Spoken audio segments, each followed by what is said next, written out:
Assalamualaikum warahmatullahi wabarakatuh. Kami dari kelompok 2 akan mempresentasikan mengenai analisis pengaruh current ratio, profitabilitas terhadap struktur modal atau DEP pada data keuangan perusahaan.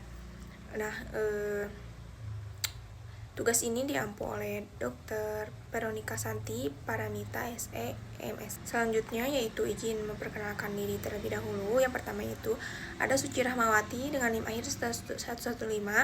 Yang kedua ada Kenisha Arli Nugraha dengan NIM akhir 116. Yang ketiga ada Duha Alfatoni dengan NIM akhir 117. Yang keempat saya sendiri yaitu Cindy Sania Saidah dengan NIM akhir 118. Dan yang terakhir Zaskia Miratil Hayati dengan NIM akhir 119. Selanjutnya yaitu faktor-faktor yang mempengaruhi struktur modal. Yang pertama itu faktor internal, contohnya profitabilitas atau ROA, semakin tinggi laba maka semakin kecil kebutuhan utang. Selanjutnya yaitu likuiditas atau current ratio, semakin mampu membayar kewajiban semakin sedikit ketergantungan pada utang. Struktur aset tetap yang besar memudahkan perusahaan memperoleh pinjaman. Nah, terus ukuran perusahaan besar lebih mudah mendapatkan pendanaan. Selanjutnya pertumbuhan penjualan yang meningkat membutuhkan tambahan modal untuk ekspansi. Yang kedua yaitu faktor eksternal. Yang pertama kondisi ekonomi yang baik mendorong perusahaan menambah pendanaan.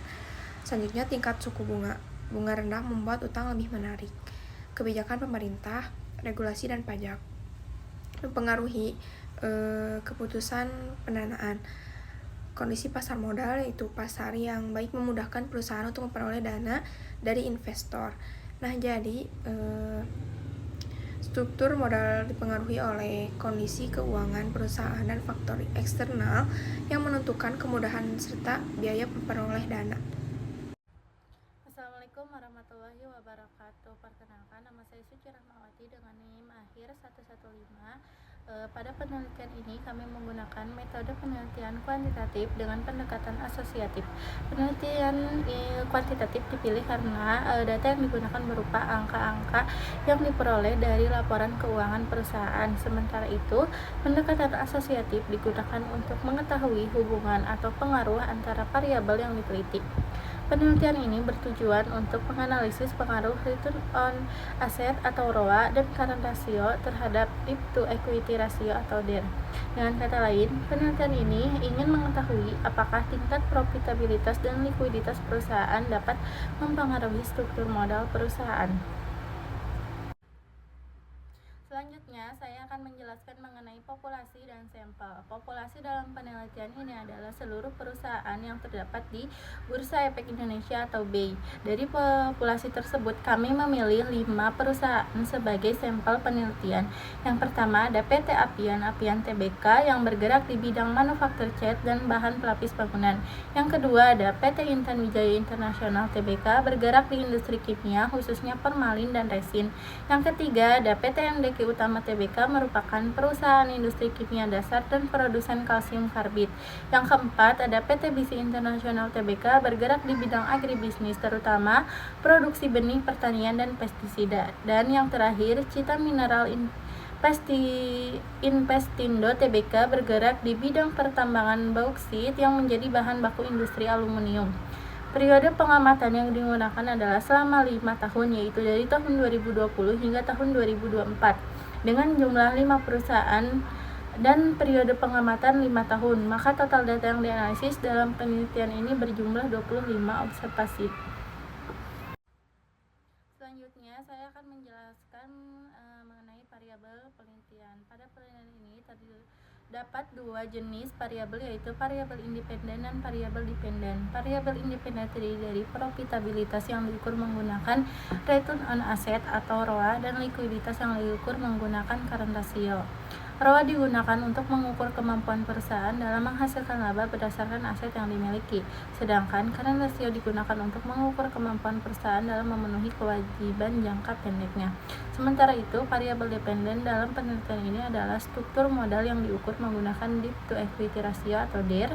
Rasio ini menunjukkan perbandingan antara total utang dengan total modal perusahaan. Melalui penelitian ini, kami ingin mengetahui apakah ROA dan current ratio memiliki pengaruh terhadap struktur modal perusahaan.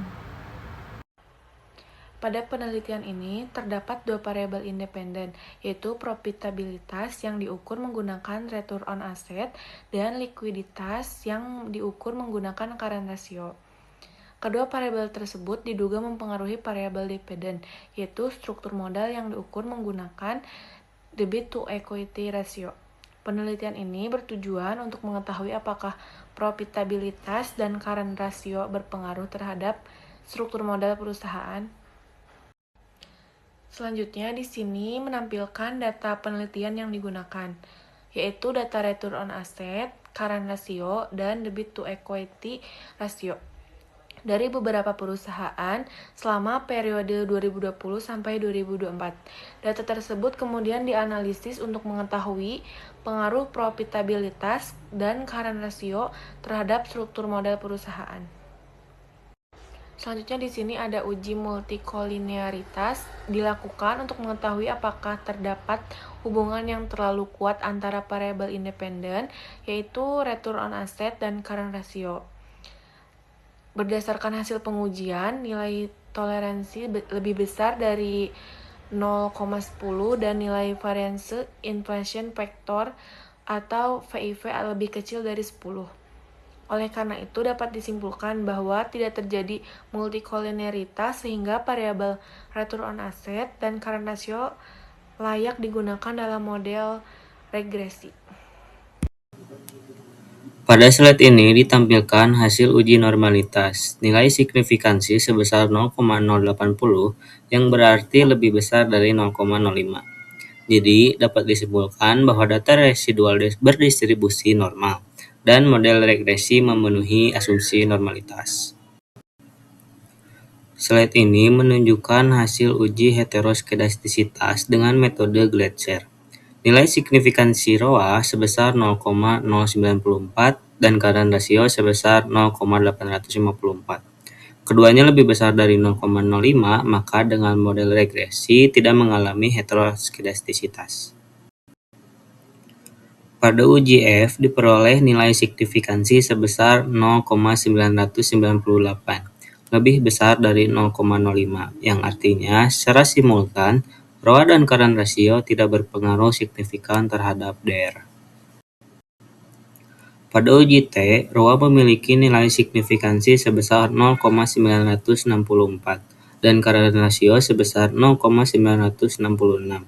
Karena keduanya lebih besar dari 0,05, maka secara parsial, ROA dan current ratio tidak berpengaruhi signifikan terhadap DER.